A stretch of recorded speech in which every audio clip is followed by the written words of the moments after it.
everyone and welcome back to SP Learning Labs. Today we are learning something that looks very small when you first see it. But once you understand it, you start seeing it everywhere in problems related to connectivity. This is one of those concepts where the code is short, but the thinking behind it is what actually matters. Previous video recap. In the last video, you explored backtracking, where you were trying possibilities one by one, going deeper and undoing decisions when things didn't work. Now, here's the contrast. Backtracking explores possibilities, but today we are not exploring, we are maintaining information. We want to keep track of connections dynamically without recomputing everything again and again. Imagine a huge social network. People are forming friendships every second. Now someone asks, are these two people connected? Not directly, but through a chain. If you run BFS every time, it becomes slow. So the real question is, can we answer this instantly? Union Find says yes. Why do we need this? Let's simplify thinking. We don't really care about the paths. We don't care about how they are connected. We only care about one thing. Do they belong to the same group or not? So, instead of tracking every connection, we track groups. That is the whole idea. Concept 1. Disjoint sets. Now, let's start from the very beginning. Imagine you have elements like 0, 1, 2, 3 and 4. Initially, none of them are connected.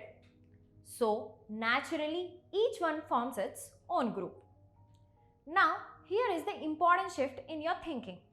Instead of thinking about edges or connections, start thinking in terms of groups. Every element belongs to exactly one group, and no element can belong to two groups at the same time. As connections happen, these groups start merging.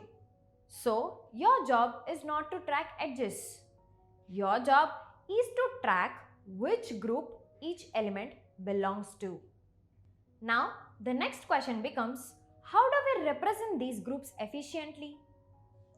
Parent representation, tree thinking. Instead of storing groups as lists, which would be messy, we use a parent array. Now think of it like this. Each element points to a parent.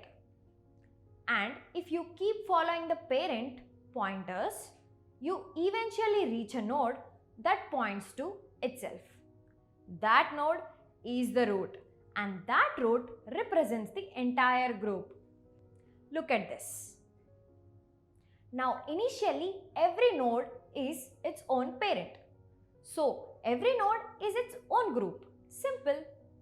Now suppose someone asks, which group does this element belong to? Let's look at the code part now. Find operation. To answer that, we follow the parent chain. We keep moving up until we reach the root. Now here is the problem with this approach. If the structure becomes like a long chain, then finding the root becomes slow because you have to travel multiple steps. So, even though the logic is correct, performance becomes an issue.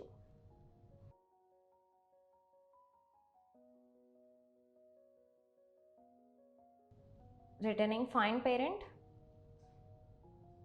Now let's print the output.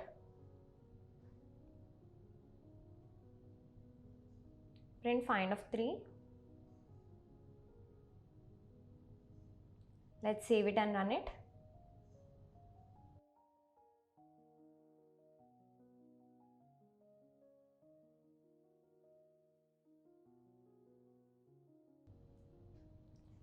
There we go, we have our output.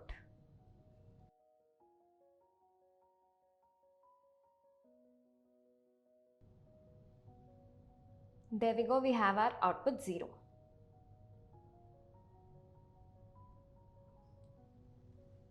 So we'll improve this now. Path compression.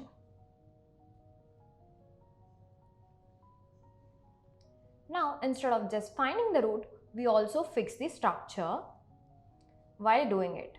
So every node we visit gets directly connected to the root. Now think about what just happened. Earlier you had to climb the tree every time. Now after one find operation, the tree becomes flat. So next time it becomes almost instant. This is why path compression is so powerful.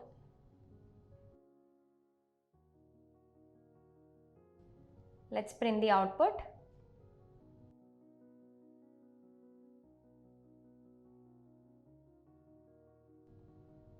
There we go, we have our output. Now let's talk about merging groups. Union operations. Here, when two elements are connected, we don't connect them directly. Instead, we connect their roots because roots represent groups. Let's look at the program. Here I am taking a function, then if condition. Now assigning find,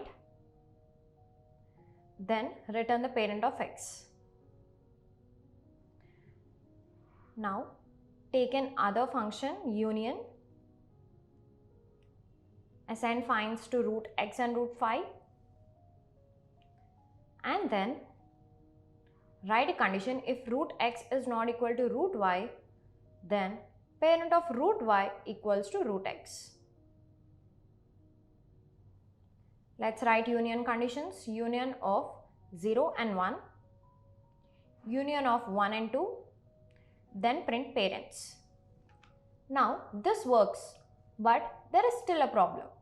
If we keep attaching randomly, the tree can become tall again.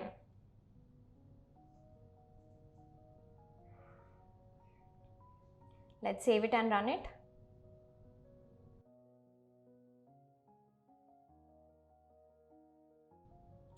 There we go, we have our output. What happened here is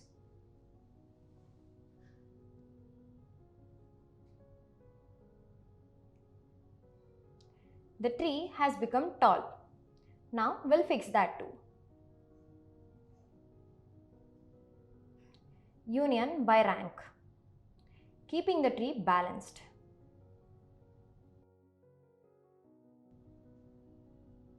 Now instead of attaching randomly, we attach the smaller tree under the bigger one. So the height doesn't increase unnecessarily.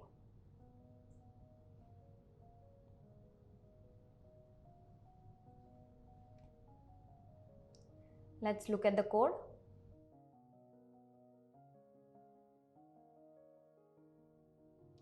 Taking the find function here and writing the conditions, returning the parent of x,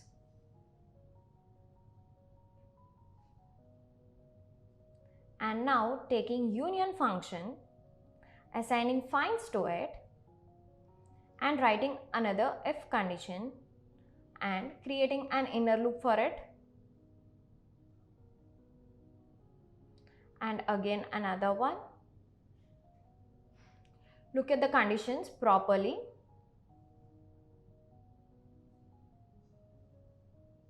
The height is not increasing.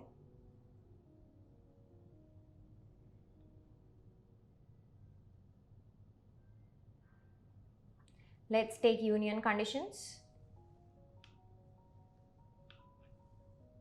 Print parent and print rank. Now what's happening here is very important. We are controlling how the tree grows, so it never becomes too deep.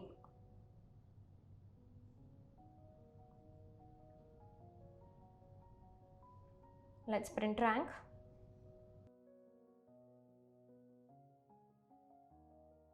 Now let's save it and run it.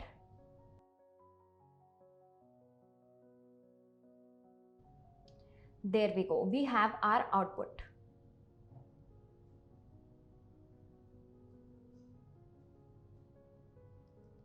Now we'll combine both the optimizations.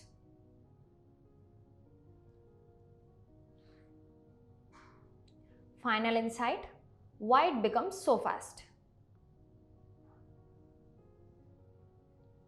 A cycle detection.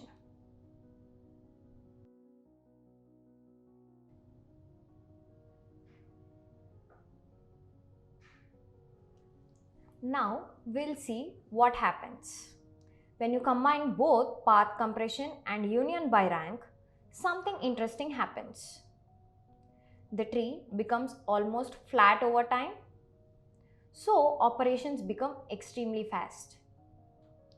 Technically, it's not exactly O1, but in practice, it behaves like a constant time.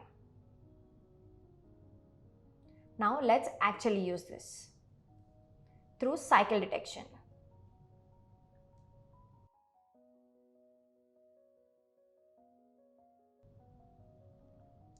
Now suppose you are given edges of a graph and you want to detect if there is a cycle. Instead of using DFS, you can use union find. By that, you can go through each edge.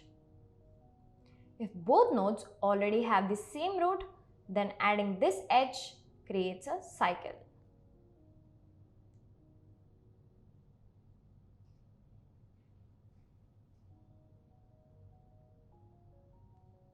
Now let's look at the code. Has cycle function and find function, taking an if condition,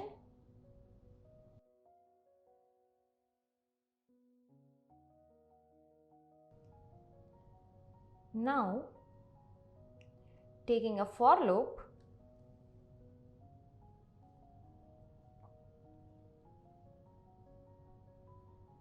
if find of u equals to find of v, then we'll return it is true.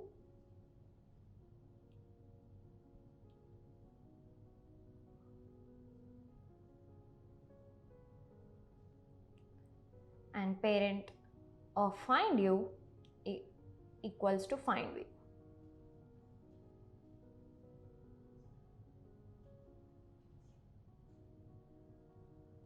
We'll return false. Now let's take edges 0, 1, 1, 2, 2, 3 and 3, 0. Print has cycle.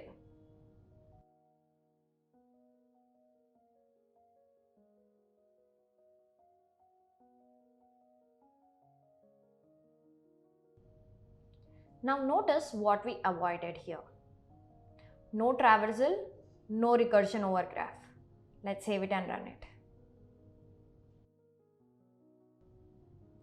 Therefore, we have our output, it is true. We have done by just checking roots. Code part ends here. So today, what you really learned is this: instead of tracking connections directly, you track groups using parent pointers. Find tells you the group leader, union merges groups, path compression and rank make everything fast. In the next, we go into advanced dynamic programming patterns. This is where dynamic programming becomes even more powerful and starts solving real interview problems. If this finally made sense and you can now see how such a simple idea becomes so powerful, like, share and subscribe to SP Learning Labs. I'll see you in the next one.